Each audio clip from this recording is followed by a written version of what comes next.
Autre narratif sacré, tellement célèbre et puissant, le christianisme, bien sûr. Le christianisme, lui, est l'enfant d'une toute autre histoire. Le récit de la vie de Jésus, un narratif très puissant qui promet bien des choses, notamment le pardon, évidemment, mais aussi la résurrection. En fait, l'histoire centrale, le récit sacré et central du christianisme, c'est la promesse d'une renaissance. Il nous est donné de recommencer et il nous est donné d'aimer et d'être aimé. Mais ça, c'est une excellente, excellente histoire, très convaincante, a priori.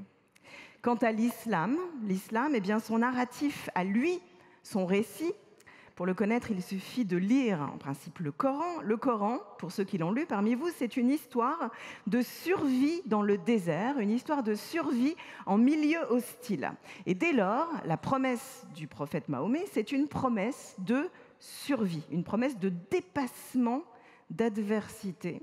On tente de dépasser l'adversité en se plaçant sous la protection d'un plus grand que soi. Vous l'entendez ?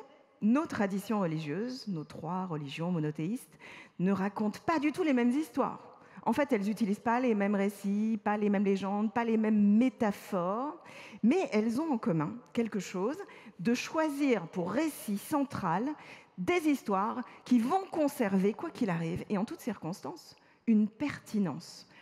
Se libérer, être aimé ou pardonné, surmonter l'adversité. Vous voyez, ces histoires, elles racontent évidemment le passé, mais elles racontent forcément le présent, parce qu'aucune génération humaine, quelle qu'elle soit, quelle que soit sa culture, où qu'elle se trouve, où qu'elle vive, aucune génération n'échappera à la crainte ou à la menace de l'aliénation, la menace de la haine ou l'appréhension de la mort.